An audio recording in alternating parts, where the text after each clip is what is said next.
You'll have to go get your nails done. Yeah. All right. I am going to just have you talk for like 30 seconds or whatever so I can get your levels. Okay. Is that cool? Sure. So just talk about whatever. I don't care. Doesn't matter. I might be sometimes. That happens, especially after the gym. No, it's fine.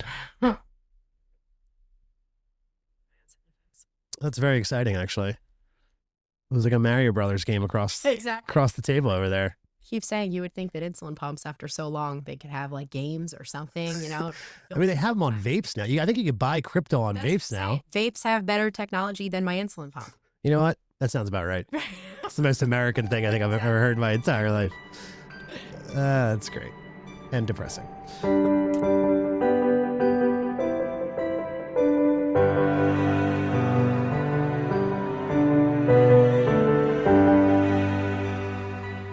There's a strange moment that sneaks up on us sometimes. It doesn't announce itself. It doesn't come with a warning label or a countdown clock. It's the moment when you realize life isn't guaranteed. Could be illness, job loss, death of a loved one, pandemics, divorce, just simple failure or feeling lost. But here's the thing. Life, it is happening right now. In your breath, in your body, in the quiet choice, despite everything, keep going. Some people spend years running from that idea, that truth. Others meet it early and decide not to flinch. They learn how to live on purpose, how to laugh even when things get brutally heavy, how to listen to their body instead of fighting it, how to stay fully present even when leaving would feel so much easier. This is a space for those stories, for the people who keep choosing life. Not because it's easy, because, my God, it is not.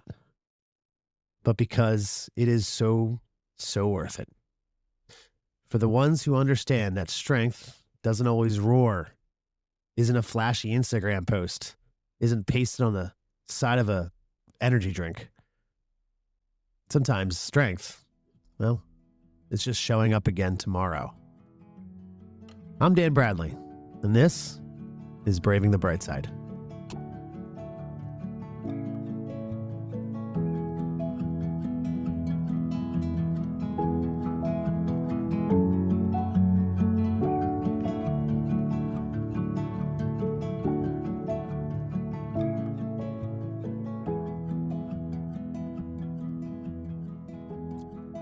Hello, Brightsiders. And hey, happy holidays. I hope everyone's staying safe, staying warm, but also somehow cool. Because here in PA, we got blasted with a snowstorm, and now it's 58 degrees outside, which, kind of feels aggressively on brand for this time of year anyway.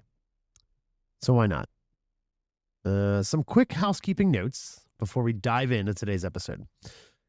Look, I know I mentioned earlier that we'd be taking a little break over the holidays, and that's still very much happening. I'm just going to be extending it by 1 week. We'll be back with full episodes on January 16th. That being said, don't get your stockings in a bunch. There will still be a special Christmas Eve coffee break episode dropping, so you won't be totally abandoned, I promise. I just need a little extra breathing room as I juggle a few projects that deserve some real attention. And honestly, I'm also lining up some absolutely incredible guests for what's shaping up to be an even brighter 2026. I'm calling it now, the year of the bright side. All right, let's get into our feel-good news story of the week. All right, so every week I scour the interwebs, the social medias, the newspapers, the dirt sheets, to try to find some feel-good news stories to deliver to you, since we're hit over the head with, essentially shitty news stories nonstop, every day, all day. This one's a little different. So I didn't find a flat-out article on a site. This I came across on, is this MySpace? No, I'm sorry, Instagram. And this is just a post I found that's kind of cool.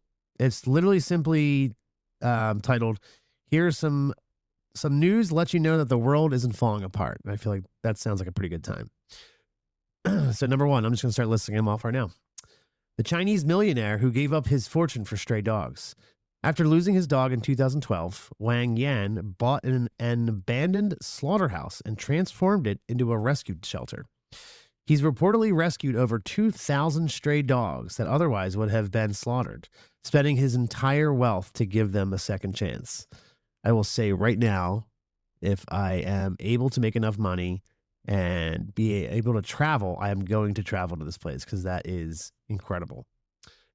Number two is Caroline just wanted to help one abandoned pig. Then she rescued another and another. She asked her friend Servain, a vet, for help, and little by little, their home turned into a sanctuary. That place became Groin. Today, it's one of France's biggest farm animal shelters. They've already saved more than 2,000 animals who would have ended up abandoned or in a slaughterhouse. So these are all just going to be places I want to visit and hug. Number two. And Andrea moved to Ukraine to work as a photographer, but a group of stray dogs kept following him, and he couldn't walk away anymore. He opened up a shelter that slowly filled with dogs, cats, horses, cows, and any animal nobody else wanted. When the war began, people fled, but he stayed under the bombs, choosing to protect the ones who had nowhere else to go. Number four. Jay Wild grew up on a cattle farm, but gradually realized he couldn't live with sending cows to slaughter. In 2017, he donated his entire herd, around 60 cows, to a sanctuary, refusing to profit from their deaths. He and his wife then converted their farm to vegan organic agriculture and opened up a path for humane, sustainable farming. It's amazing. Next one is Daphne Sheldrick dedicated herself to the elephants most likely to die, orphans who'd lost their mothers to poaching and conflict. She slept beside them, fed them by hand, and even created the first milk formula that could keep newborn elephants alive, a breakthrough that changed conservation. That's incredible. Her work grew into the Sheldrick Wildlife Trust, which has saved and released hundreds and hundreds of elephants who now return to the wild with families of their own. And last but not least, in Spain, a group of volunteers created SOS, grandparents to help the dogs most people look over. They use social media and donations to find homes and fund care for senior dogs across the entire country. Their work proves that you just don't need money or a big shelter to save lives, just people who refuse to let elderly animals be forgotten. And that is your feel-good news stories, articles, snapshots of, people being good people to animals, which, I'm not going to lie, is arguably my favorite type of good news. I've told you before, I'm a massive animal advocate, and it's important to protect the ones that can't speak for themselves. So, all right. Well, without further ado, let's get over to our interview for today. My guest today is someone whose story, quietly rewires the way you think about strength.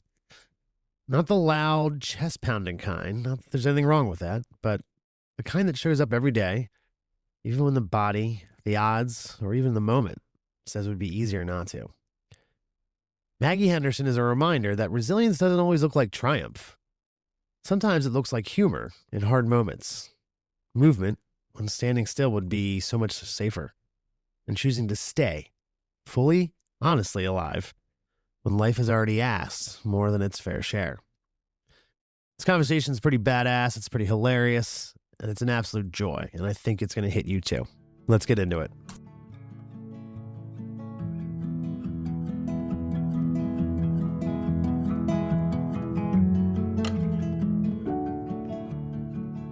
All right, I'm here with the incomparable Maggie Henderson. Maggie, how are you today? I'm doing great. How about you? Doing all right. Enjoying this. Well, today's only 23 degrees outside, so it's quite nice out. 23 degrees. Yeah. Yeah. Compared to Planet Hoth weather we were having a couple days ago. I'll take it. Yeah. How are your days looking these days? How's life?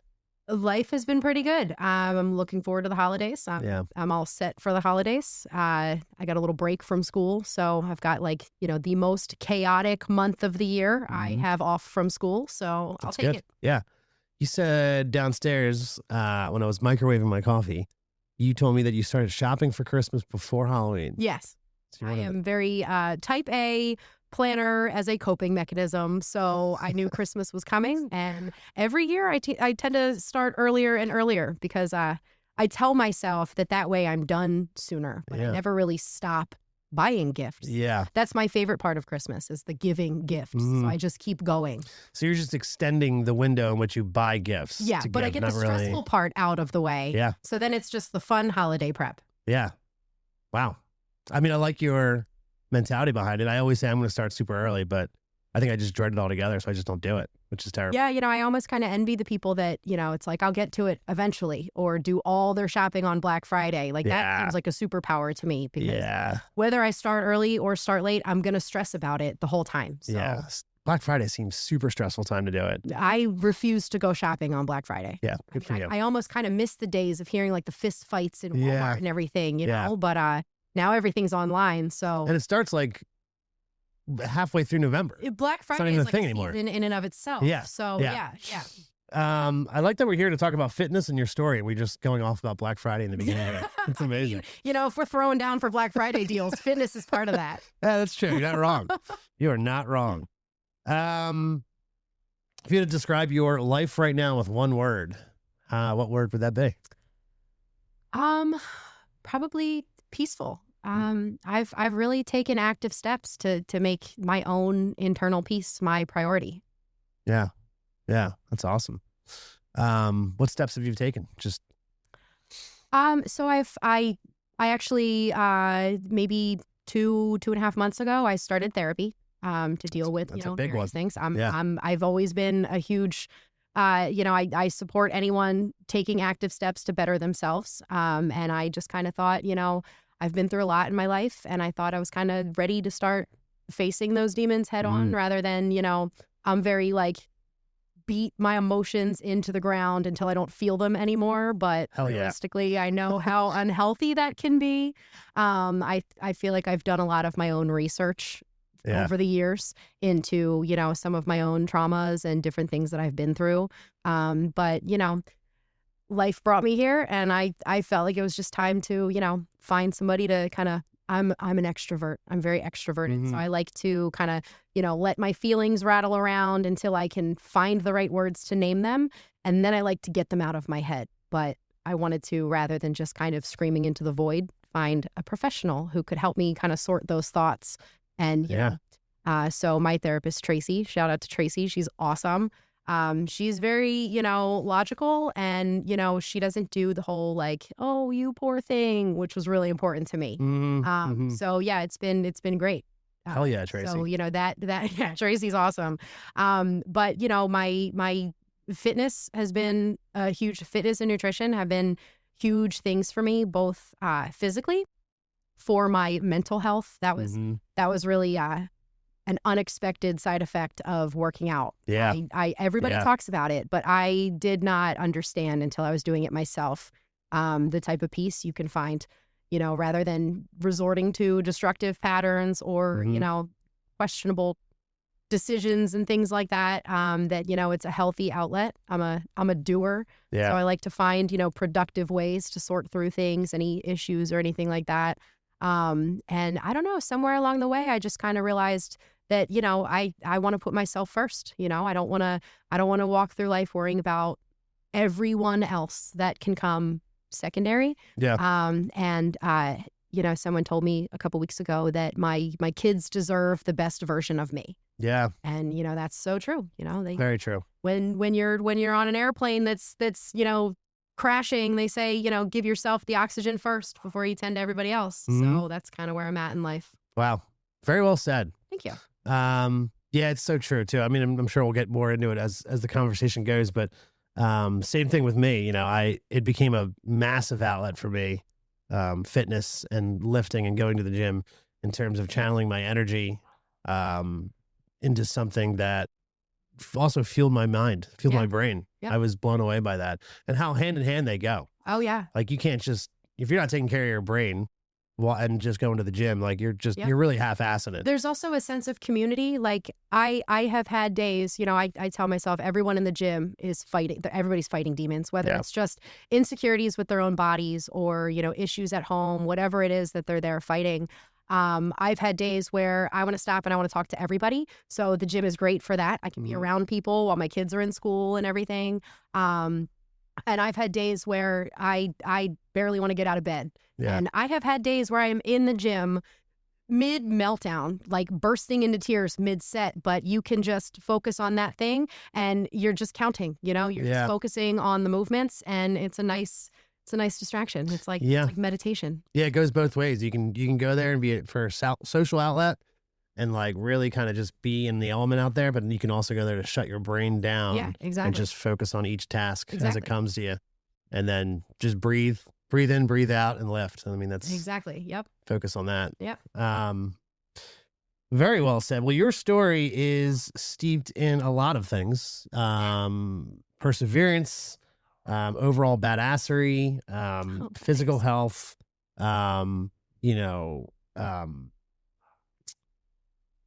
disease traded on from your father and from your family.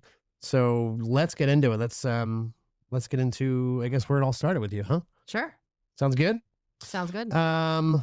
You were diagnosed with diabetes at a pretty young age. Yes. Right? Yep. How old were you? I was 4 when I was diagnosed type 1 diabetic. I have to specify the difference because there is a big difference. And that's a common misconception that everyone loves to tell diabetics what they know about diabetes. You get so much unsolicited advice, but without really knowing someone with type 1 or having it yourself, it's really easy to kind of get the two mixed up. Yeah. So at 4 years old, my mom was actually the one that kind of diagnosed it. And I'm not talking badly about my mother. She has a million reasons to, we joke about the worry gene in the family. Yeah.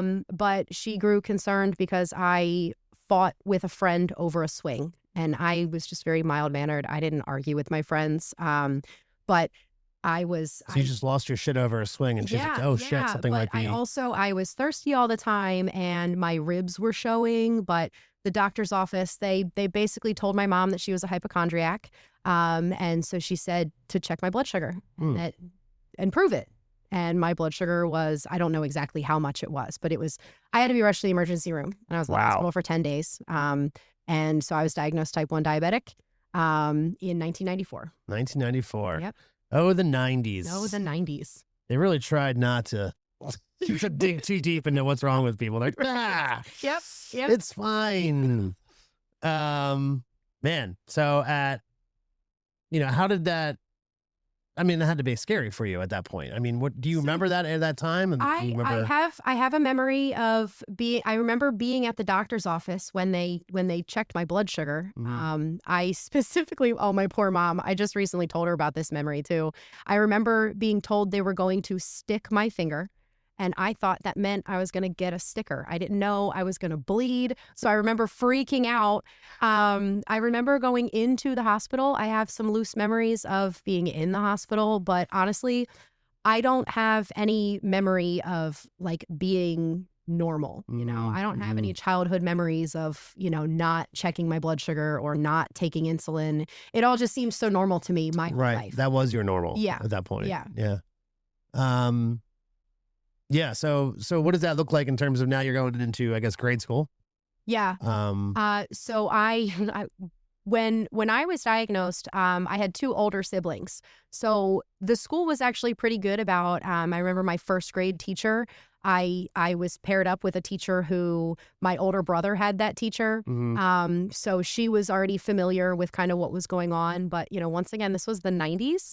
So originally they tried to tell my mom, this was like Southeast Delco, right? Yeah. They tried to tell my mom that the school nurse was not equipped to deal with a type 1 diabetic, and that if I needed my blood sugar checked or anything like that, that she would have to come and do it. Wow. And, my mom, she is a force. She refused. She cited all the laws about how they can't do that. And she made it so that the nurse had to go for extra training and learn how to handle that. Now, I could check my blood sugar myself, but they have to keep a record of it. They have to know, is it high? Is it low? And what do we do for that? Right. So yeah, times were a little different back then. So for me, the biggest challenge in elementary school was that the insulin I was taking, I would get 2 shots a day, and it would peak at certain times. So I had to eat certain amounts at certain times. Mm-hmm.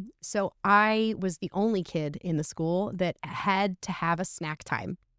Now, like, go back to, 3rd, 4th, 5th grade. I developed early. So come like 3rd grade, I already had my first bra. Mm-hmm. And when you're the only 3rd grader who's not only the only one wearing a bra, but the only one that has to eat in the middle of class, I have like my own childhood traumas from that. Kids picking on me, or, the comments like, why does she get to eat and nobody else does? Yeah, I mean, you have bullseye on your back. I had one teacher that made it like a class-wide snack time. And I will never forget, her name was Mrs. Knox, and she is my hero. That's amazing. I got to just be normal. Everybody got a snack time. And it was that little thing that was awesome. Yeah, because it's funny, looking on it now as an adult, I'm like, man, snack time while everybody else has to just sit there sounds great. Right. I would love that. Right. But yeah, I mean, especially, kids, they're just kind of like, who the hell is this girl? Super dorky in a school in Southeast Delco. Yeah. So I was already a little bit of a target. Enough said there. What was your snack? Was it like yogurt? What was it usually? I'd bring like a little, bag of Doritos or something, something. Now, did they make you go to like the corner and eat, or did you just eat at your desk? I would have loved if they made me leave the room or eat in the hallway or go to the bathroom or something, cry in the closet, whatever. But no, I had to sit there and pull it out of my desk. I was, the spectacle. Yeah. So I've had an interesting relationship with food for most of my life. Man, yeah, I imagine that kind of sets the tone for a while as a kid. Because being a young girl isn't difficult enough. For sure, especially going through that time period. Exactly. In the 90s. Mm-hmm. Man, so, I feel like, that, I think you just said it too. It really sets the tone for your relationship with food, right? At an early age there. Does it progress? I mean, are you able to even it out in terms of like, how do you grow a little bit older with that now in terms of? So by the time I started middle school, I want to say I was around 10 or 11, when my doctor brought up a different type of insulin, which is before I was taking, it's comparable to like the type of insulin you'd give to like a diabetic dog, right? So, you portion out your food, you eat at certain times, whatever. Right. But then they introduced, where I could take a fast-acting insulin and a long-acting insulin, so which is more standard now. So the long-acting insulin I would take once a day before bed, and then the fast-acting insulin I would just take whenever I ate. So I got a little bit more freedom. But like I was explaining downstairs, with that freedom, it becomes a whole science equation of figuring out, I describe it like anything that can affect your mood can affect your blood sugars.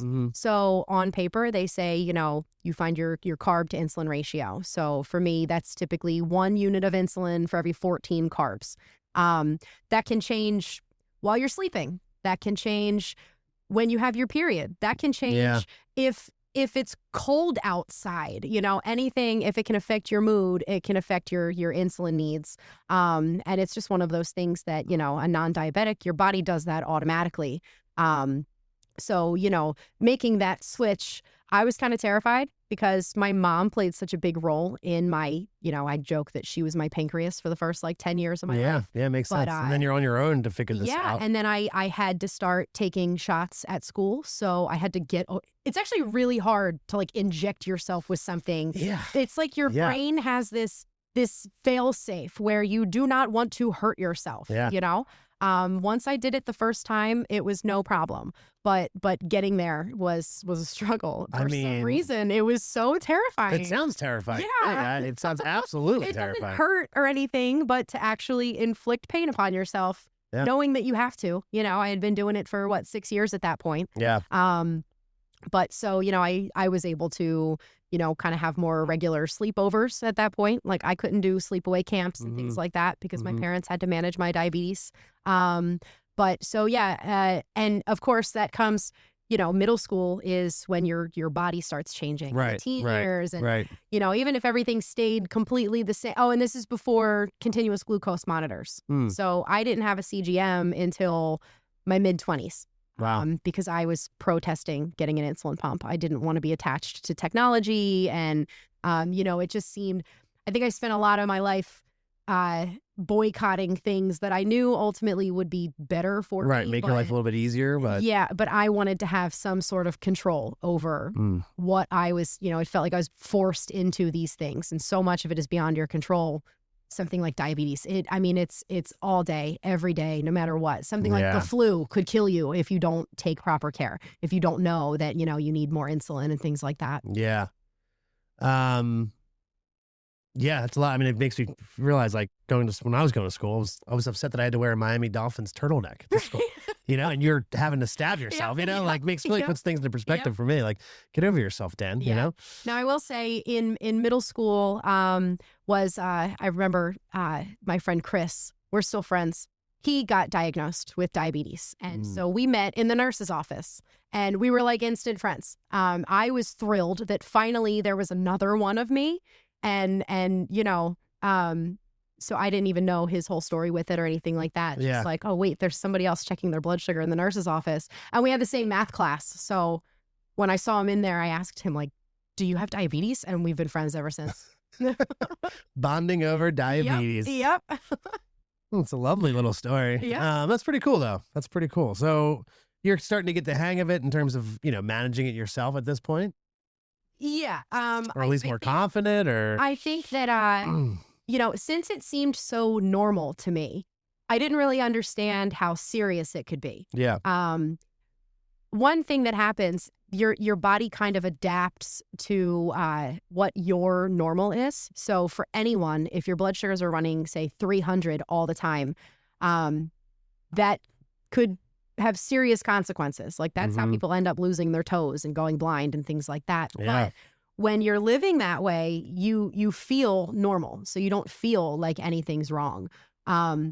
So, even through middle school, all through my teens, I was not taking good care of my diabetes. I thought that I was. I feel like in other people's eyes, I was doing all the things I had to do. But then when I got further into my teens, I'm out with my friends and, I was working and, we're eating fast food and smoking. Is that what it comes down to? It was whatever. like what you're putting in your body? You weren't taking very good care of it?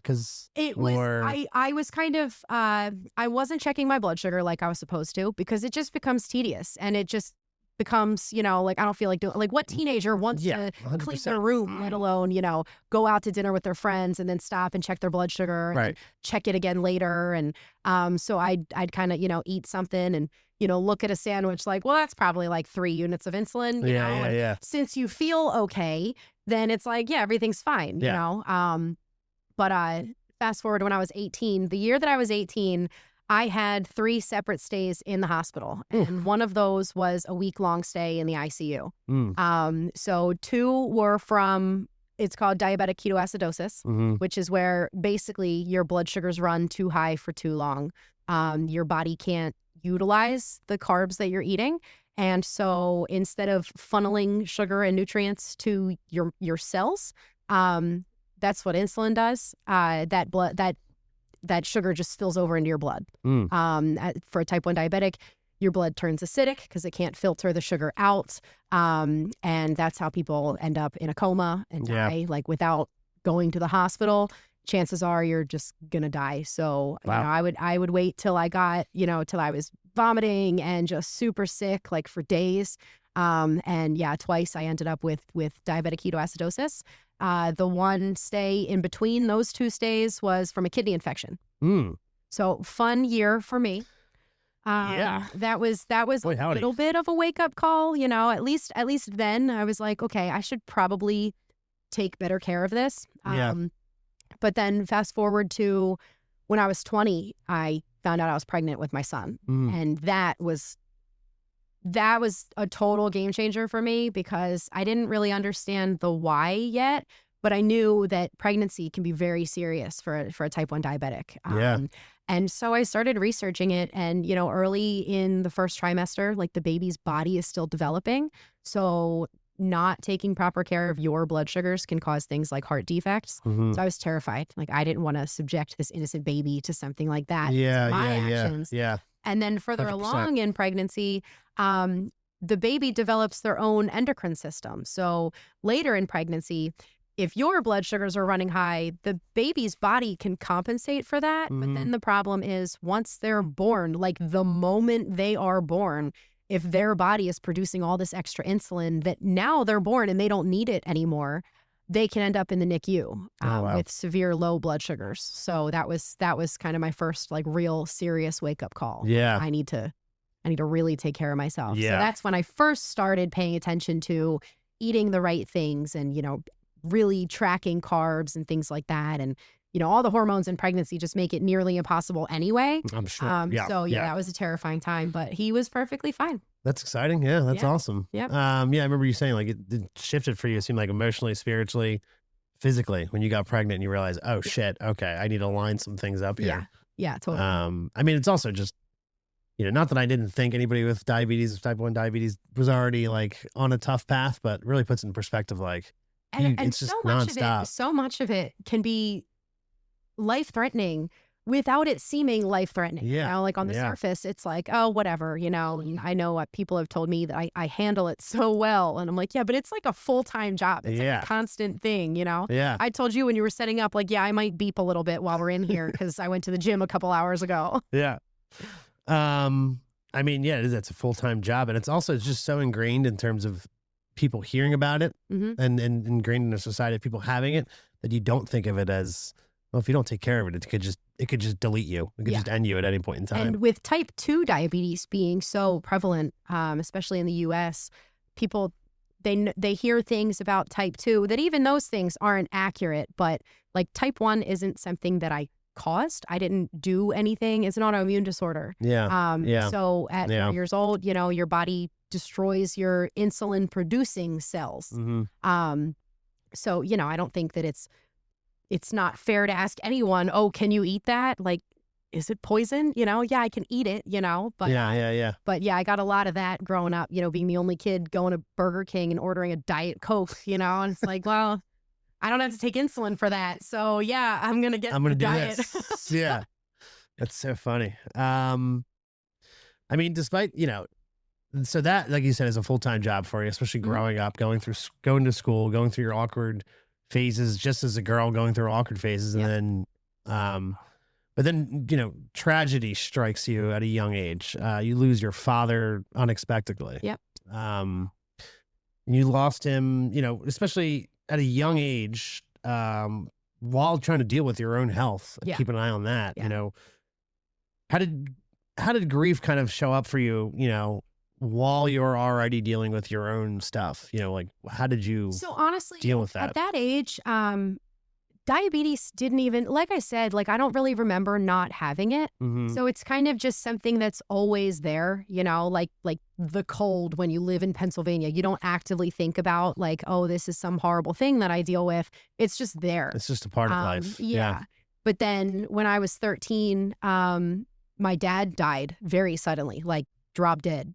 And so I had never really experienced grief at all. I guess I had my great grandmother had passed away at that point, but no one that close, you know what I mean? It's a major pillar. Yeah. And it's kind of like a shock to your whole system because everybody sees their parents to old age, that's just kind of what happens. And so, it's like a reality check, a wake-up call, that I don't think I really processed the grief. I mean, I missed one day of school. I wanted to go be around my friends. I didn't want to be around everybody all sad because I don't really think that I've had a couple conversations with my siblings that, I don't really think that I've fully unpacked that yet because it's such a pivotal age. You know what I mean? 13 years old. Yeah.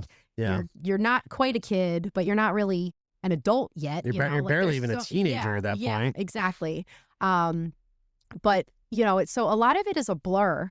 But soon after that, within the next year or two, at some point I learned that it wasn't a heart attack that he died from. It was sudden cardiac arrest brought on specifically from, it's called a hypertrophic cardiomyopathy, which when you have that, you have a 50% chance of passing on the gene that causes it to each of your kids. That's terrifying. So all four of us got checked for it. At that point, out of four of us, I was the only one that got a diagnosis. So literally like overnight, they said I couldn't do any competitive sports. Wow. And I wasn't really into sports at that point, but, they took me out of gym class. So just another, now I'm another spectacle. And they wouldn't let me, I kept asking, can I just have a study hall then? They said I needed a grade for gym. So I got a gym class that I could not participate in. So I had to just sit there in the corner. Oh, good. So, okay, on display. Great, Yeah. And at this point, I'm kind of starting to go through my teen rebellion. So it's like, fine, screw you guys, whatever. But really, I'm in the corner doing my homework and stuff like that. Can I go to the library or whatever, Yeah. But then, I still didn't know. It just started to feel like the world was unfair. You know? And how could it not at that point? How do you prepare for any of this? I'm sure that probably contributed to not taking care of my diabetes. I just kind of stopped taking care of. I mean, I don't know. I don't know what normal is when most teens rebel. Also, the loss of a parent, while like you said, while also dealing with everything else, it's how can you not be angry about that? Right. How could you not be all right, well then fuck everything. Exactly. I'm trying my hardest here, and then I just nothing seems to be working. And I mean, I lost my mother when I was in high school. I'm sorry. My junior year of high school, going into my senior, and it was the same thing. I was like, all right, well then fuck everything. What's the point of this then? Yeah. It's impossible to get angry. Yep. And then it's okay, now there's another specialist that I have to go see and more tests that they want to do all the time. I've had to get blood work done every 3 months since I was 4. And now it's, okay, now twice a year, they're going to do an ultrasound, which it doesn't faze me anymore. But when you're 15 years old and you have to have a gown open in the front for them to do an ultrasound, there was one time when I was 19 that it was a young man that was going to do my echocardiogram. And I requested, is there a woman that could do this? Yeah. And figure most of the people at the cardiologist, they're 85 years old. So who really, I don't care now. But at that point, this poor guy felt so bad. I can go check, and he did find a woman that could do it. But it's just all these little things, these constant reminders of well, I'm different. I am the exception to the rule, Yeah. So at younger ages, it was a lot to kind of deal with without having, like I said, I like to kind of shove my feelings down so I have the right words. But it just kind of felt like life kept hitting one thing after another with no time to process or figure out what is it that I'm actually feeling. Especially with grief at that age in school, and then teachers and students and friends alike kind of look at you with pity. Yeah, I had guys just kind of be like, "Oh, so sorry. You all right?" I'm like, "Dude, I'm fine." It's I remember in 8th grade, I had, I asked some of my closest friends to tell some of our other friends, and they're like, "Why didn't you tell me?" I don't even want to talk about it. Right, you know what I mean? Yeah.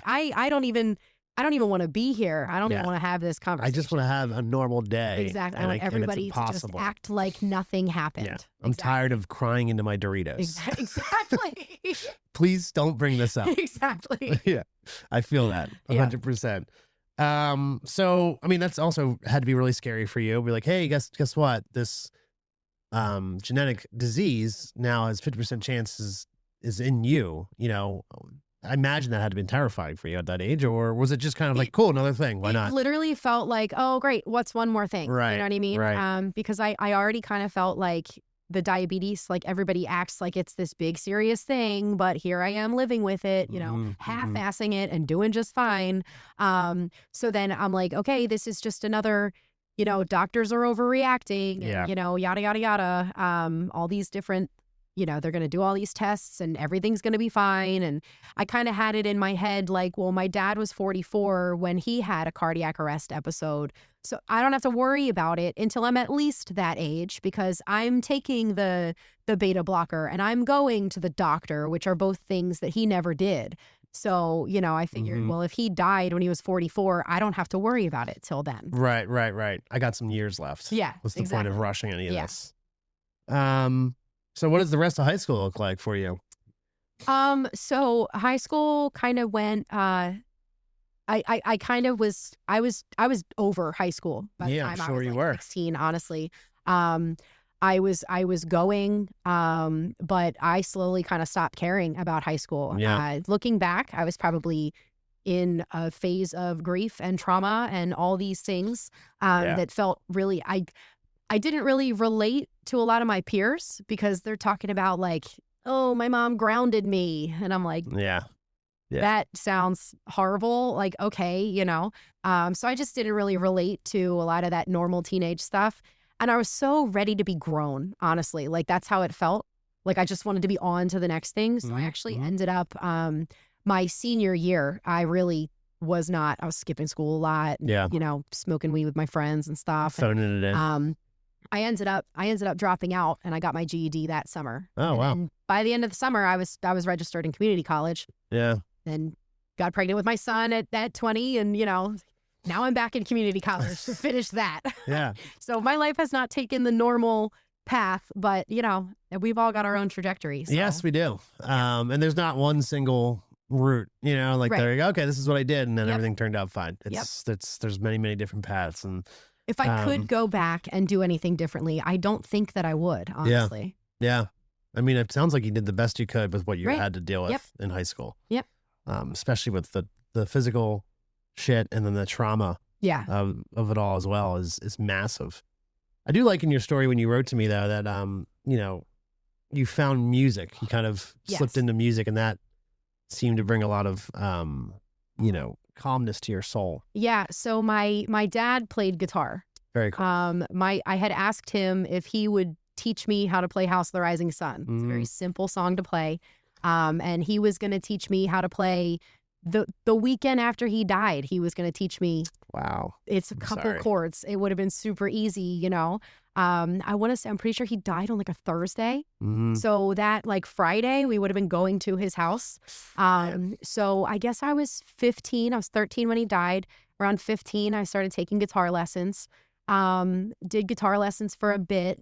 And, at a point, it's actually really easy to like teach yourself chords and things like that. Yeah. And so that was one thing in my guitar lessons. My guitar teacher, Tim, asked what song I wanted to learn. He taught me Stairway to Heaven because I wanted to teach myself House of the Rising Sun and do that myself. But I think I really wanted to learn how to play guitar just so that I could sing over it. Yeah. I really like to sing. Singing was the ultimate goal for you? Yeah. So after you taught I've got yourself these how to play the tiny guitar? little hands. I do not have guitar hands, but if I could play some basic chords, I could sing over it. I've always enjoyed writing. I mean, growing up as one of like the nerdy kids, one of like 3 kids that cares about school, writing was kind of always an outlet. I've always liked words. And so, as a form of grief, I learned that if I wrote my feelings into like pretty songs, I could literally say it to the world and nobody's scared of those feelings. Nobody's concerned. Yeah. It's just, you can be real and honest and nobody's going to, No one's going to ask, hey, is everything nobody's okay? going to check you into a mental hospital if you put it into a pretty song. You know what I mean? Yeah. But in hindsight, like, it's not like I was a danger to myself. It was just I was trying to deal with these complex feelings. And then, so then I ended up doing an open mic. I played like one song, and my other buddy, Chris, he was running this little venue called The Underground in Westchester. And the first night I went, I think there were like 3 people there in total. And it turned into this huge thing. He asked me that night if I would want to like play a set for an acoustic night. Yeah. I'm like, do you think I'm good enough? And he really saw something in me. So, so that cool. was huge. I remember when I went through my first breakup, my buddy Chris Kenna, he told me, well, this is going to make some great music. Right. And I'm like, well, he's totally right about that, know? So that was some of the greatest music out there is based in breakup. That's literally all of Fleetwood Mac. Yeah. I mean, oh my God. you kidding me? When she's singing the song on the stage directly at him? Yep. Yeah. Ah, it's beautiful. I mean, it's also like Taylor Swift's entire career, pretty much. Yeah, So. exactly. I don't know what she's going to do when she gets married. Are you still playing now? Do you still play often? I since becoming a mom, I haven't really, I still love to sing. I haven't really, that's one thing that I told myself I definitely want to get back into. Yeah. Ideally, I would love to find like a bunch of old people that want to join like a blues band, but that they don't want to sing, because I would love that. So, if all this right, let's put it out there has in the any universe. reach, you know? Hell yeah. We'll put it out there. Right. I'll put a special message out there too. If anybody wants like a female lead singer, That would be awesome. let's fucking do it. Let's make that happen. We're going to put it out there in the universe. It's going to happen. It's going to happen. Maggie. You're going to manifest. So you're playing music, and then you're going to community college, and then your son's born. Yes. And that seems like an absolute game changer for you, like we just said. Absolutely. Yeah. You start taking everything a lot more seriously, start lining things up physically, mentally, spiritually for yourself. Yeah. I like to describe it now as, when you're a kid and people always want to ask you, like, what do you want to be when you grow up? I always kind of just made something up because nothing felt right. There's nothing that I felt so passionate about. Like, this is what I want to do for the rest of my life. I feel that. But looking back, like, I always knew I wanted to be a mom. Everything else is secondary to that. Yeah. So when I found out that I was pregnant with my son, I mean, I was terrified. He was a surprise. Yeah. But I had no doubt about him. You know what I mean? And I was actually in school. In one of my classes, we were in the middle of doing like a partner assignment where we were essentially writing about our partner. Right. And I said something about that, I don't really know what I want for my future, but I know I want to be a mom. And they asked me like, well, what would you do if you found out like right now that you were pregnant? I'm like, well, that wouldn't be my plan, but it wouldn't be the worst thing in the world. It would be way worse to have found out that I couldn't ever have children. Yeah. That makes sense. Yeah. Yeah, for sure. So I was pregnant for my 21st birthday. Man. So look at that, huh? I joked to my son that for his 21st birthday, I get to go out. That's awesome. Yeah. Although I don't hardly ever drink, so No, you can still just go out. I'll be Dee Dee. Yeah. Yep. Just hang out with them. Yep, exactly. Really bring the life to the party. And my mom's here to party with us on my 21st birthday. Exactly. Sounds like a great time. Right? This is when your son was 3, you had your first emergency low blood sugar episode. Yeah, that was fun. I've probably had other like scary lows, but that was one in particular. I wasn't consistently and regularly going to the gym. Yeah. But I had gone to the gym with a friend the night before, got home at like 9:00 at night. And I didn't know anything about how. I figured if you go to the gym, if you're going to go low, it's going to happen while you're there. But that's not necessarily true, especially when you're like lifting weights and things like that. Your sugars will run kind of low for a couple hours. So I went home. I didn't eat because it was like 9:00 at night, and I went to bed. And I woke up the next morning thinking it felt like a dream state. I was gonna say, do you feel just like sluggish and like in a fog, or what does that feel like? More than in a fog. I mean, the way that when you're in a dream, you can't recognize that it's a dream because it feels real, but kind of off, I remember waking up and having the thought of like, what is this thing under my arm or under my head? It was my arm under my head, but I could not feel. It was like it was not. Wow. So our bodies run on glycogen. Our brains run on glycogen. So when your blood sugar goes low, it's like your brain stops functioning. And so things that would make logical sense just don't. Yeah. So I remember I was living at my mom's house. And she was always very respectful of, I shared a room with my son, and she was very respectful of like not invading that space. And so I went to get out of bed because I heard him waking up, and I just crashed to the floor. And then next thing I know, I could see my phone ringing from across the bedroom. And I knew it was my mom. Like, okay, she probably heard me fall. Right. And doesn't want to come barging in. And I knew, I was like, once it goes to voicemail, she's going to open that door and she'll know something's wrong. And sure enough, she said that she heard a thud and she heard my son say, "Mommy, okay?" So she went right to the worst case scenario. But once again, her worst case scenario was true. Yeah. Logically in my head, like I knew I was low. And I knew she brought me juice and I'm staring at it. Like I just have to drink juice, but I could not get my body to work. Wow. So you're holding the juice, you're looking at it. I'm staring at it, but I could not will my body to, it was like my brain was not connected to my body. Yeah. So my mom called the paramedics, who actually told her, well, if she's been type 1 this long and we don't know her by name, she's doing a pretty good job. So I guess that's a thing. And it's so funny because they give me these, I have prescriptions for, it's called a glucagon shot. Yeah. That I've always had. It's just in that moment, you don't think about, because on the surface, I'm just sitting there and, I'm not convulsing. I'm not unconscious. So it looks like I'm normal. Yeah, it looks like you're somewhat in control. Yeah. I somehow walked myself onto the ambulance. Wow. I don't know. I guess at some point I took a couple sips of the juice or whatever. Yeah. They said I had to go to the hospital and make sure I didn't, I don't know, hit my head or something. But yeah, it just seemed so dramatic.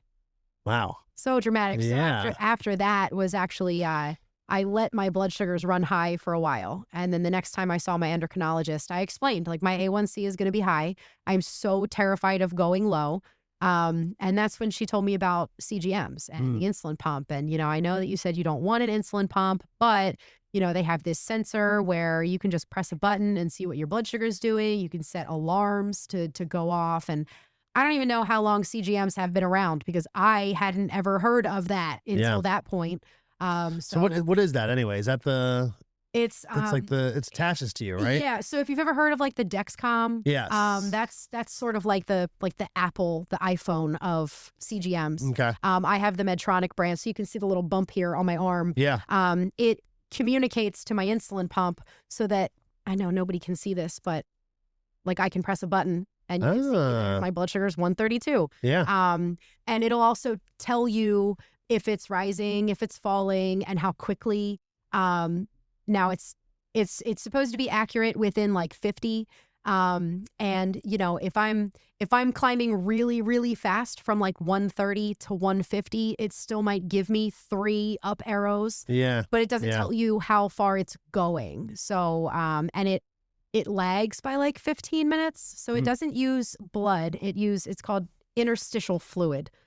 I don't exactly know how it's one of it my all favorite works, fluids. but love that fluid. But so it gives you like an idea, a very pretty accurate idea of what your blood sugar is doing. Yeah. But I've learned from having the CGM that I don't feel lows until it's like 50. But that I feel like it's high if I hit like 180. Because I try to keep like a really tight control over my blood sugars. Yeah. So the lows can get really dangerous really fast. Wow. So the CGM is great for that because it'll catch it before I do. Like sometimes I'll just yawn out of nowhere. And I'm like, am I going low? And like that's my first sign that I'm going low. But yeah, by the time I actually feel low, it can be really dangerous. Yeah. So it's been a game changer. That's incredible. Was this the same doctor? And then like I both love this line for what it did for you, but also the it's kind of a brutal line as well, where she said, or he eventually still told you, I would hate for that little boy to lose his parent like you did. That was actually my other Medtronic device. So it's a powerful statement for sure. Yeah, for sure. I'm trying to think how old I was. I guess I was in my late teens when my cardiologist first, he wanted to know all of the details around my dad's death. So I actually tracked down a copy of his autopsy report because I had originally heard that he died of a massive heart attack, not understanding that there's a difference between a heart attack and a cardiac arrest. I didn't know that. Yeah. So a heart attack is like a blockage. Yeah. Whereas a cardiac arrest is an electrical issue. So side note, something that I've learned is with the hypertrophic cardiomyopathy, it's a genetic condition that causes thickened heart muscle.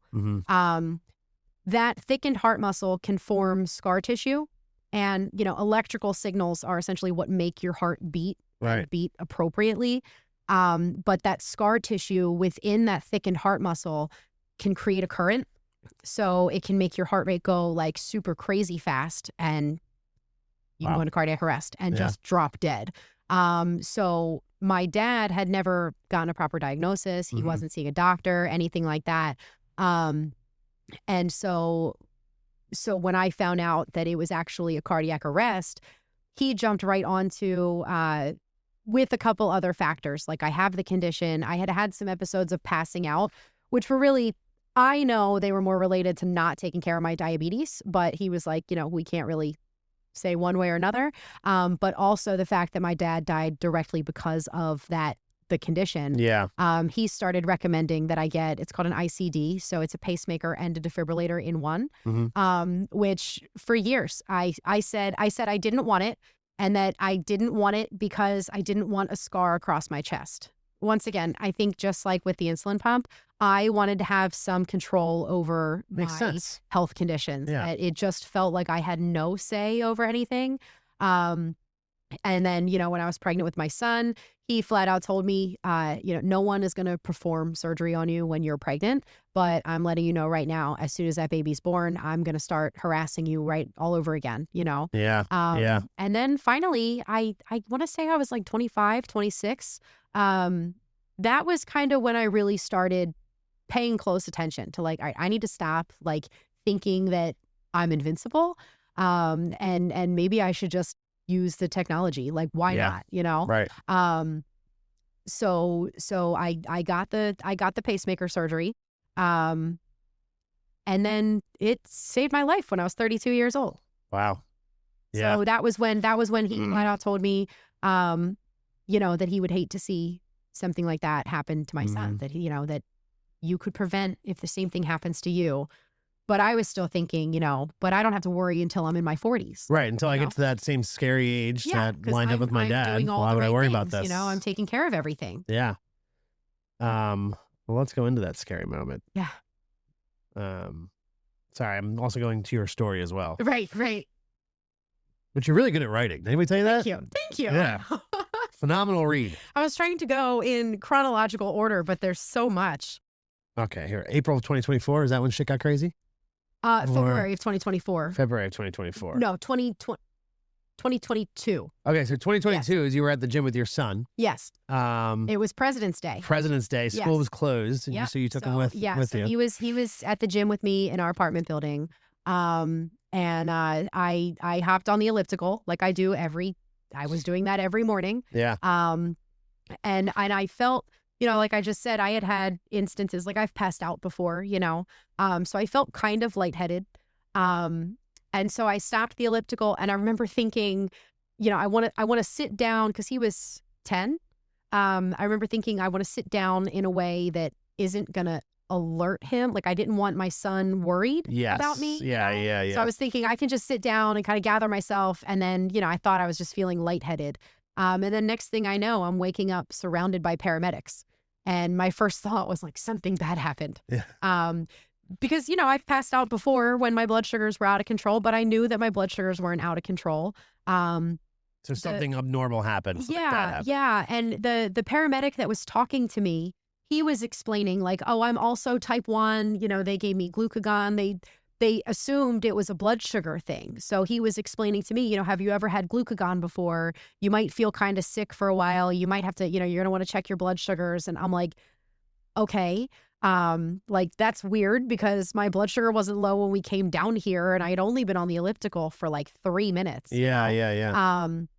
So then he was saying, we think you should come to the hospital and get checked out. But like, I had plans to hang out with my mom that day, and so I was like, I am not going to the hospital for a low blood sugar. Like, I'm not doing that. So they had me sign a paper, because at that point, when they took my EKG, it was normal, by the time they showed up. Right. But it wasn't until I got back up to my apartment and my device started making this noise, just kind of like a dull, like type noise. And I have this transmitter that sits under my bed. So I sent a transmission to my cardiologist's office, and they called me like, what's going on? So I explained, like, well, I was at the gym, and I guess my blood sugar went low, and I don't know, I must have like passed out, and I guess that triggered something in my device. I don't know. And I'm like, but it didn't like shock me or anything. And they're like, no, it did.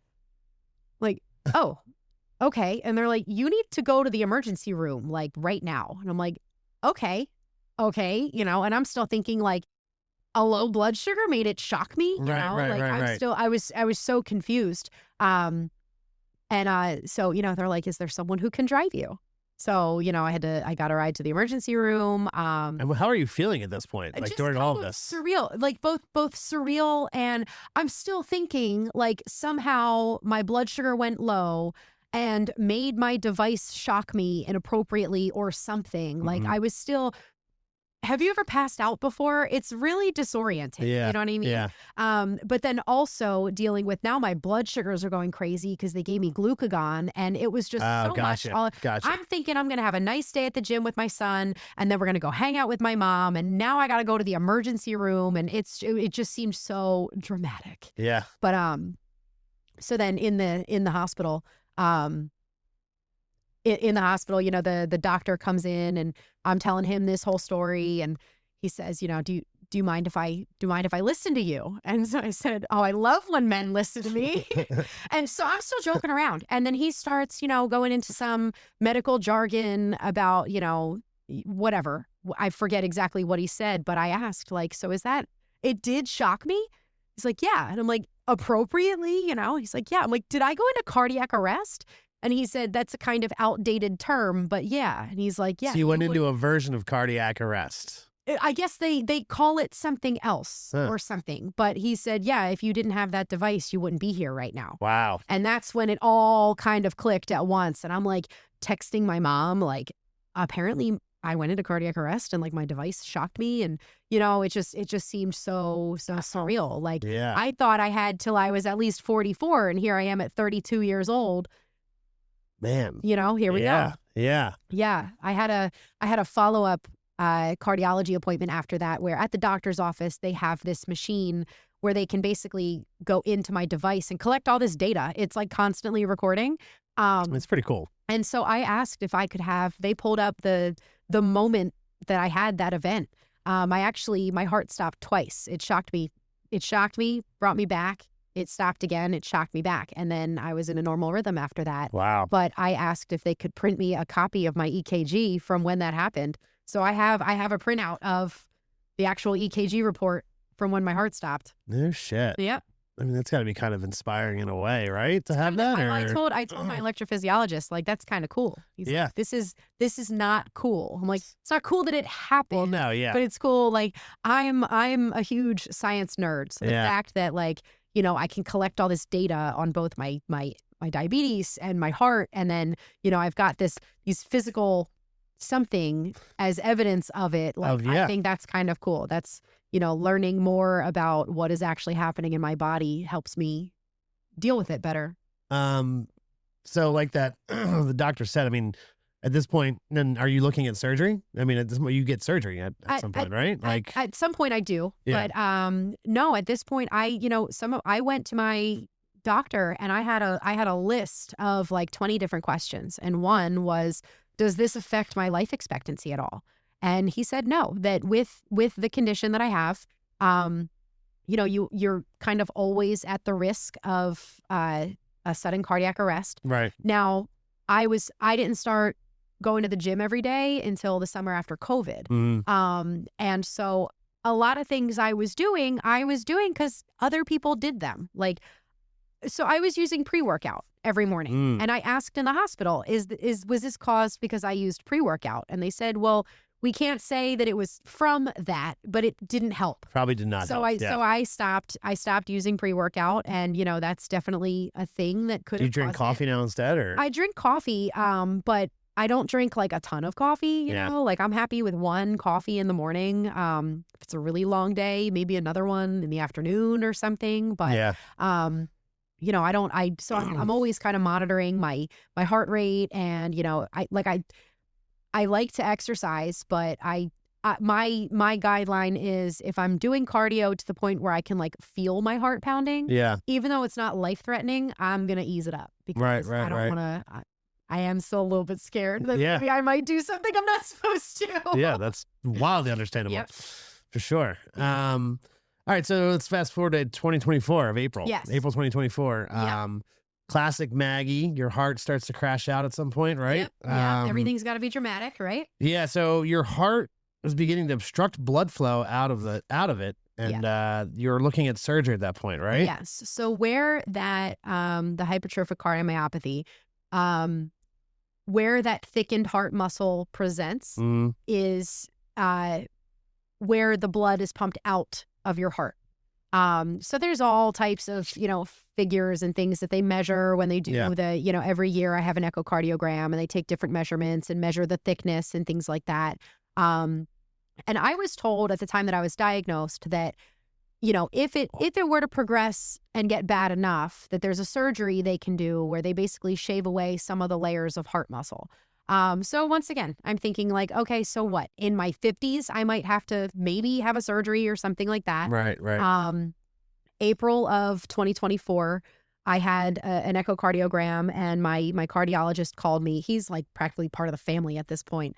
But he called me and explained that he was starting to see an obstruction, and that he wanted me to see the specialist in Philly, get some other opinions, and that he was going to be recommending surgery. It's called a septal myectomy. Okay. And so my response to him was, well, I'm already registered for summer classes. Like, I'm taking a summer class, and then I'm already registered for the fall. So if this is going to happen, I've got like a 2-week threshold where it can happen. So like, we need to just figure that out. Yeah. He's like, okay, one step at a time, right? Yeah. So I had to go to Philly a couple times, see different specialists.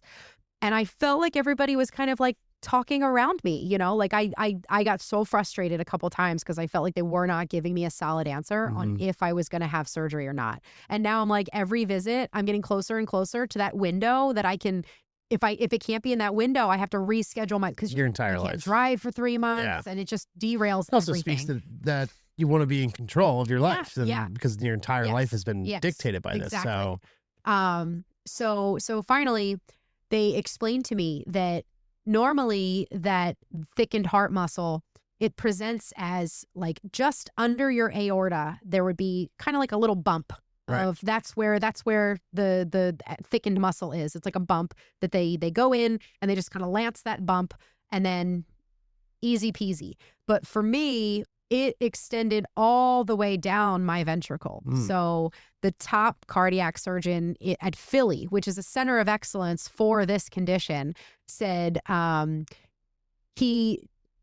don't want to make this guy sound bad. It's not that he wasn't confident doing it, but he said he sees about 1 or 2 of me a year. Whereas this Dr. Smidira in Cleveland, that's like a Tuesday to him.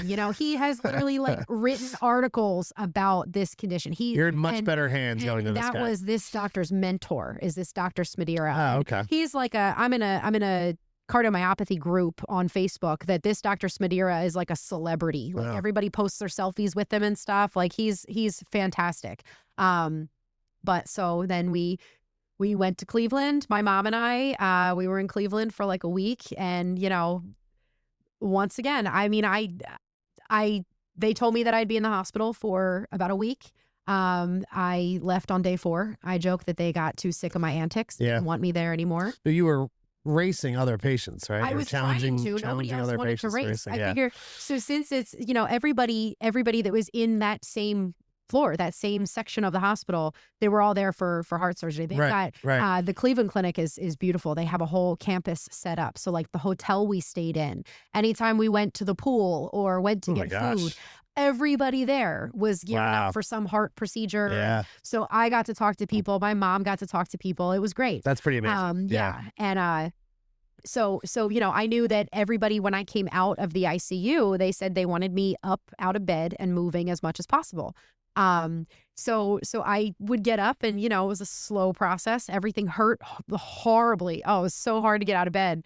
But so I would walk laps around. It was like a circle. The whole wing was like a circle. So I would just walk laps for a little bit until it hurt too much and whatever. And as I would pass other patients with our walkers, I'd be like, yo, you guys want to race? And, my mom was laughing and stuff. But yeah, I think everybody was sick of me. They were probably taking votes to vote me out of the hospital. Man. So, and then you recovered and I guess that was, you said April of 2024. So that was pretty much the last major surgery you've had, right? That was. Yeah. Yeah, that was the last. Now you do Zumba. Now I do Zumba. Yeah. As soon as I got clearance to go, Zumba was one thing that I would always see the ladies doing Zumba. What is Zumba? Is it just? It's like dance fitness. Okay. Right. But I need to be a part of that, I think. it's so much fun. Yeah. It is so much fun. People get so kind of, I think, not scared, but insecure to try it. Yeah. Because they don't know the moves. But Right. I describe it like Zumba to dancing is like karaoke to singing. Like if you're going to be good at it, you better be the best. Yeah. Because everybody's just being goofy and having fun. Love that. But yeah, and now my Zumba instructor, Em, she's like one of my good friends. We like hang out and stuff. And, Yeah. you know, if you haven't picked up, I will make friends everywhere I go. But yeah, so I always wanted to do it, but I knew Where does M do Zumba at? LA Fitness in downtown. LA Fitness in downtown. Yep. Okay. Yeah. So I knew that there was Shout no out to Em. way I would have been able to keep up. Yeah. That, you know, any type of cardio like that, you know, it would just be too much. And I didn't want to have to like leave halfway through. So then when I got clearance to go back to the gym, Yeah. and they said, you know, I never even did cardiac rehab. By the time that came around, my doctor said I would be bored, that I was already doing more than they would have me do. And I thought they were going to hook me up to I was like, no, I want them to like hook me up to like a heart rate monitor. Yeah, like you see in the movies where you get all like the cords and stuff. You know yeah. what I mean? Like Yeah. I want to come near death so I know what my limits are with like a team of doctors right there. Yeah, It's like, yeah. no, they're going to have you I like want to walk. push it to the absolute Yeah. limit Yeah. and then see. And then, all right, I'll back it a little bit off So of by the that. time I checked in with my doctor a couple weeks later, I'm like, yeah, I'm already getting my 10,000 steps. I'm just not, you know, I couldn't lift my arms or anything like that because Yeah. that hurt. Yeah. I couldn't drive for a few months. But Zumba, you know, I went in and I explained to Em, like, you know, I've always wanted to try this. I'm super excited. You know, I couldn't do a ton because I still couldn't, you know, lift my arms all the way and stuff like that. But it was awesome. And Yeah. I didn't feel held back. And that was one of those, you know, I've got a couple moments in my life. Like I remember when I got my driver's license, I was 26 when I got my driver's license because I was terrified of driving. Thank you. So I took professional driving lessons. I passed on my first try. And that was the first kind of like, I can do anything. Like even if I don't know how to do it, I can do anything. If I can learn how to drive, I was terrified. I grew up taking public transportation everywhere, you know. Yeah. I was terrified of driving. And now I'm like one of the most confident drivers I know. But I went through the proper channels. I found an instructor who could teach me and face my fears head on. Yeah. And then something like Zumba, you know, it's like, I really thought I'm never going to get to do that. But, you know. It's pretty incredible. Yeah. Like, okay, maybe I'll never be like a marathon runner, but I don't like running. I don't want to do that, Listen, you know? I mean, I have friends that run and shout out to them. They're doing great. But I love and I did it for a minute, but Yeah. that's overrated. Yeah, exactly. I don't need a runner's high. It's fine. Big biceps. And, Right, And, exactly. you know, yeah. I'd rather lift something super heavy than get that high. Exactly. Yep. Men don't look at female runners like, oh, she's scary. I mean, the fact that you're doing Zumba at all is pretty insane. It's pretty incredible. Everything you've been through. I did it as a challenge to myself, you know, Yeah. but one of the things that I love the most is that I firmly believe that people are ultimately like we are still our inner child, Yes. you know, it's just life hardens you and, Yes. you know, responsibilities and obligations and hurt, you know, we put these walls up and we forget about that inner child, but like, they're still in there, you know? Yeah. Like, I mean, I see your Spider-Man and your Stay Puft Marshmallow Man in here and stuff, you know, like that's still you know? And that's great. I love seeing that in people. But Zumba, it's like everybody goes for the fitness, right? But about halfway through when like the endorphins start going and everybody, you know, we're all getting loose and having fun, everybody's like jumping around, spinning in circles, like, woo, just acting silly. And I mean, you know, there are people my age, there are like elderly people in there and everybody is just being goofy. And it's almost like emotional. It's just so awesome. wholesome. Love that there's like you're bringing whimsy to the gym, really, in a way. Right. Which is awesome. That's great. One thing I noticed when you share your story with me via email and then just talking to you downstairs and here is, I mean, it's incredible because you've faced your mortality more than once, more than the average person. Yeah. I mean, and then also on top of losing a parent suddenly like that. But you lead with a sharp brain and even a sharper sense of humor, which believe me, I appreciate. Where do you think that comes from? Where do you? So I've thought for a while that my teen years, I think I really kind of got stuck in this like, woe is me, why is this happening to me? As I've gotten older, I mean, one, having children makes you want to be a better version of yourself, Yeah. and rather than I don't want to live lost in like the depths of my own dark feelings, you know what I mean? Yeah. One, there are people out there going through way worse than I could ever imagine. You know what I mean? There are people like planning funerals for their children, so anything that I could possibly deal with, like I'm here. Nothing is taking years off my life. Nothing is limiting me. It's just what I have to put in extra work. Like, okay, I can do that. Right. Having a good sense of humor. I mean, stress will literally kill you. You know what I mean? And like, I don't know, some things are just funny and I don't want to be miserable. I'd rather crack jokes about things. Now, I like to not test the universe. Like I used to say the only thing strong enough to kill me is my own body, but then it tried. So I don't make that joke anymore. I'm just happy to be here. But I don't know. I just find it so easy. I mean, me personally and my family and, some people that I'm close with I've just seen people go through really dark times. And at least my close loved ones, those dark times always brought us closer. Like I'm so close with my family. I've got a group chat with my siblings and my mom and now my son that like we talk every day. We tell each other we love her love each other every single day. And I didn't know until more recently that that's like not the norm, So I feel very grateful. I think that there are lessons to be learned in everything.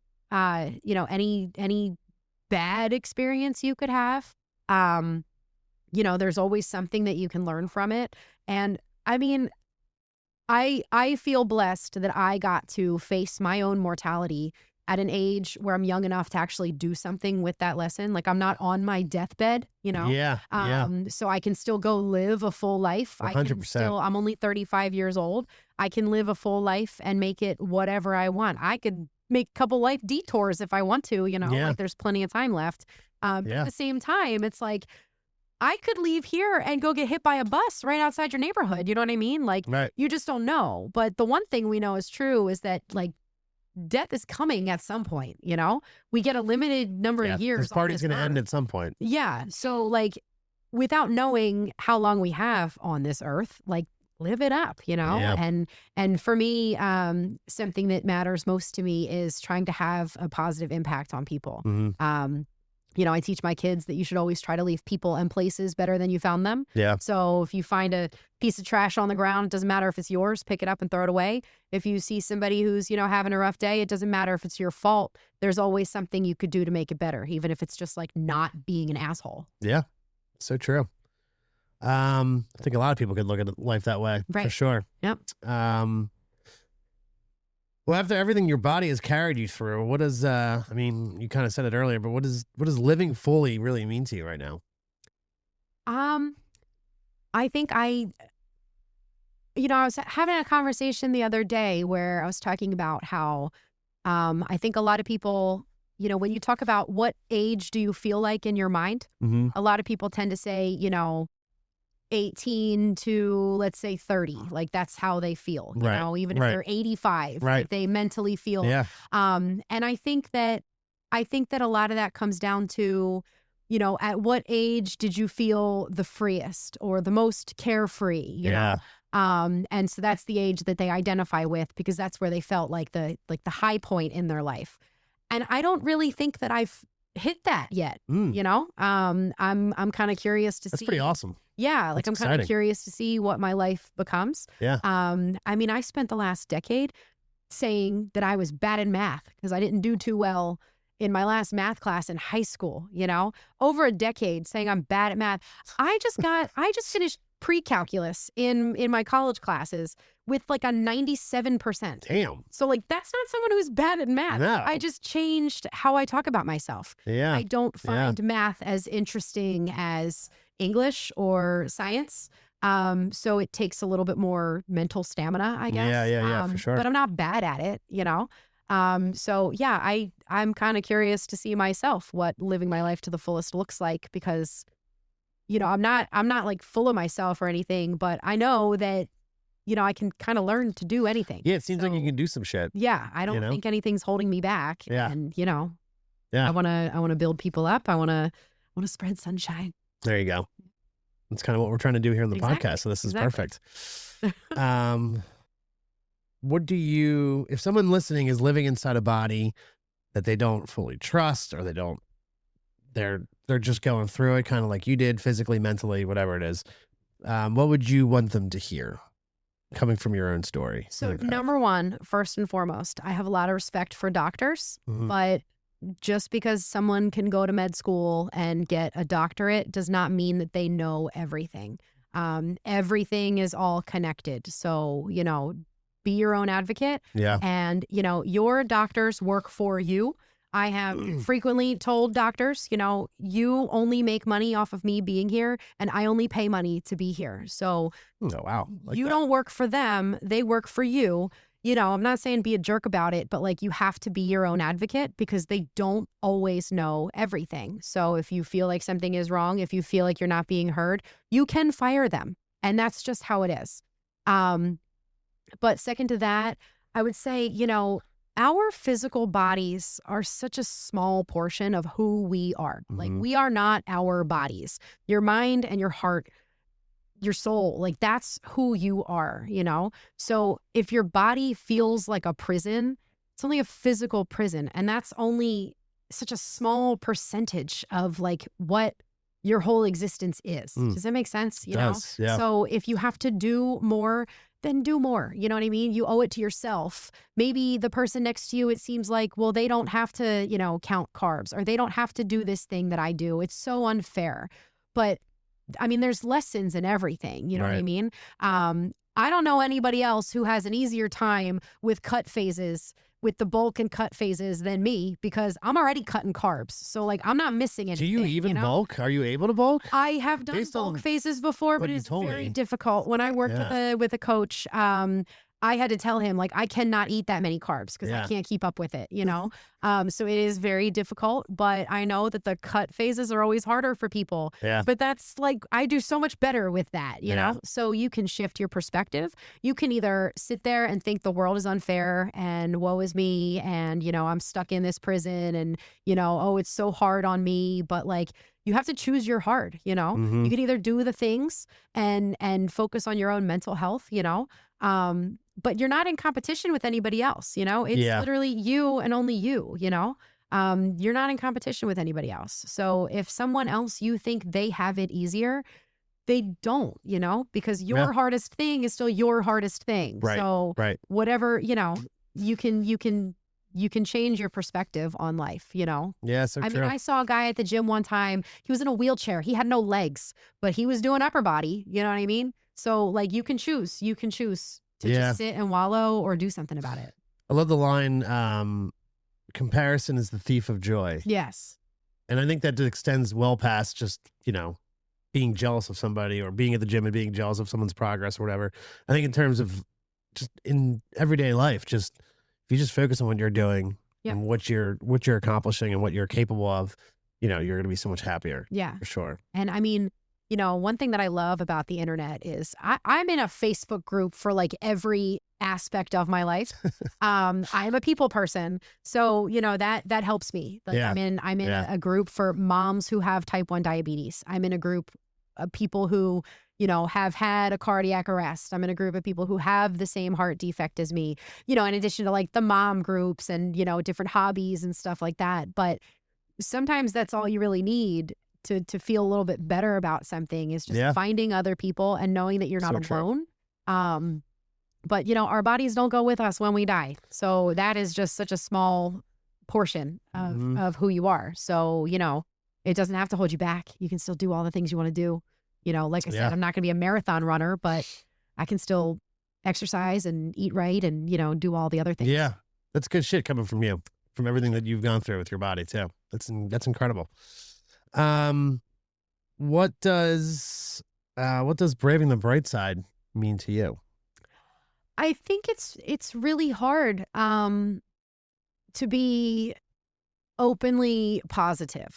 I think that I think that it's easy for people to get sucked into their own negativity. I think that we are at this point almost like programmed to expect hate versus love. And I think that it catches people off guard to be a positive person, but I just refuse to be any other way. And it's kind of amazing how, everybody expects the world to be this dark and, depressing place, and everybody's mean to each other and everything. But, you can change it. I've been told multiple times throughout my life that I am both a bitch and that I am too nice. And I'm somewhere, neither one is really wrong, you know what I mean? But I love aggressively and very directly. Yeah. I like to build people up. But you can see how it totally catches people off guard. And I've had people kind of respond negatively to me before, that I'm such a positive person, but I think that that's their own insecurities, or they want 100%. to be that, but they don't know how to be, so they just talk bad about me or whatever. And some people feel threatened by it, and I don't take it personally. I just don't. If there's one thing that I understand, it's that life is hard. Everybody's gone through stuff, and like I said, it's your hardest thing might not be my hardest thing. If the worst thing you ever experienced in your life is that you stubbed your toe today, that's still the worst thing you've ever experienced. So I'm not here to judge it. I keep my mental peace very sacred. So I don't let people take that from me. But I've got a lot of love to give to a lot of people, and I don't think I can change the world, but I think we could all change somebody's world a little bit at a time, like whatever you're capable of. You're walking into Wawa and you can hold the door open for somebody. Like, you don't know what that person's going through. And that one little thing might be enough that then, then they're in line and the person ahead of them is short by 5 cents. And they're like, oh, here's a quarter. And then that person, you just don't know. You just don't know. So it's just easier to not be an asshole and, do good carelessly for no reason. Don't expect anything in return and just do it. It just feels do good. it. Yeah. I mean, you nailed it. Not that there's one right answer. I ask everybody this to see what it is, but honestly, the way you described that was kind of the basis of the idea when I had for this podcast was, the idea that you walk into a room and it's just people being angry and pointing fingers and shouting, and then you can be a point, no matter what's going on in your life, if you can still be a point of empathy, positivity, and lift others, then I think when you're people braving think it. of positive people, it's this like, oh, everything's rainbows and sunshine and unicorns, but like, it's not that for anybody. You know what I mean?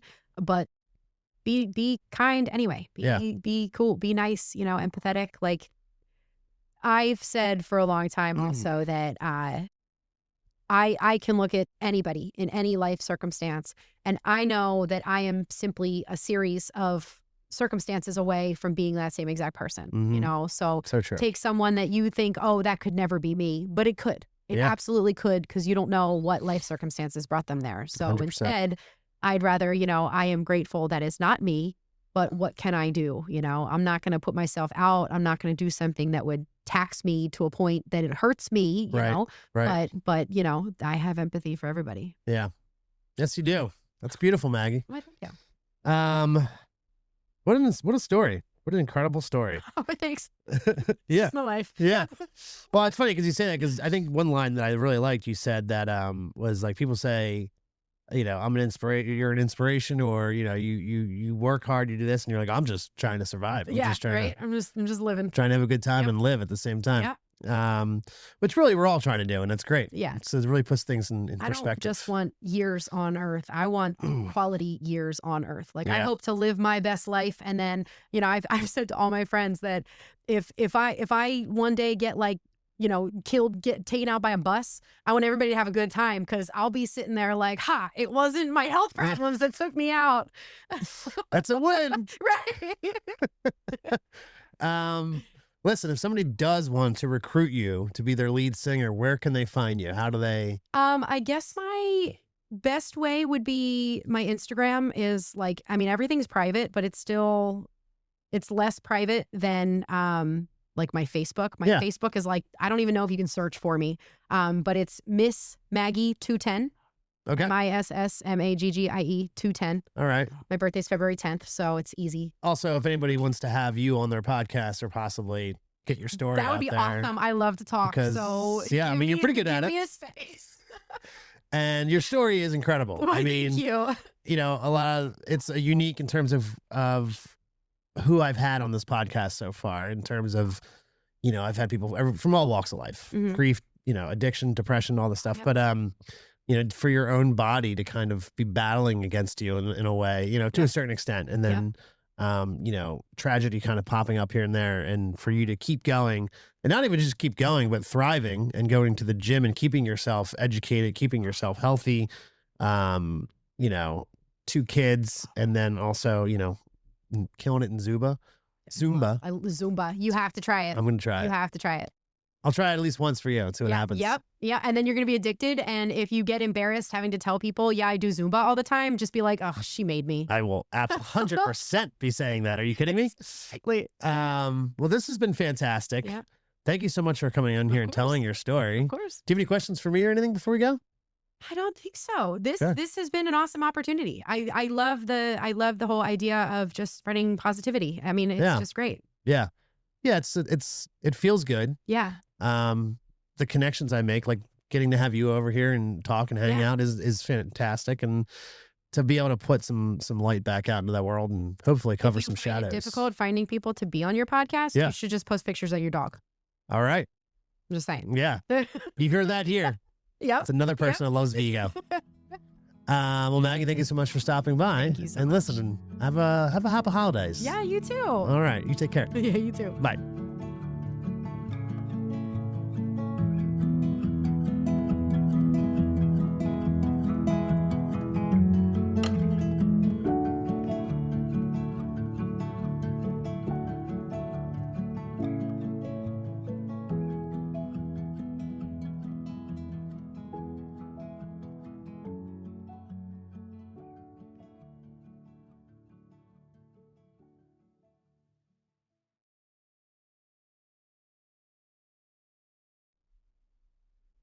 Before we wrap things up, I just want to take a moment to say thank you. Maggie, thank you for trusting me, and all of us really, with your story, for showing what it looks like to meet life head on with humor, honesty, and an unshakable will to keep going. Your journey reminds us that strength isn't about denying fear or pain. It's about learning how to live fully alongside it, about choosing joy, movement, and meaning even when your body has asked you to slow down or stop. This conversation stayed with me, and I know it's going to stay with a lot of you too. So truly, thank you, Maggie, for being part of the bright side. And as we close out today's episode, I want to leave you with this. It takes real courage to look at your life, the good, the hard, the messy, the unpredictable, and decide that you're still worth fighting for. It takes strength to keep showing up in a body that's asked a lot of you. And it takes heart to keep choosing life, not someday, but right now. But you're here. You're listening. And you're still in it. And that matters more than you know. If something in this conversation stirred something in you, if you're navigating your own health journey, loss, or moment of reckoning, or if you just need someone to hear you, I'm here. Reach out anytime at bravingthebrightside@gmail.com or on Instagram at braving_thebrightside. And if you've got a story you feel called to share, but you're not quite ready to tell it yourself, email me anyway. Tell me your story, and if you want, I'll tell it for you. Thank you for spending a little time on the bright side with me today. Until next time, keep braving it. One step, one sunrise, one honest conversation, and yes, one I'm still here moment at a time. Happy holidays and Happy New Year, everybody. I'll see you in a few weeks. Be safe.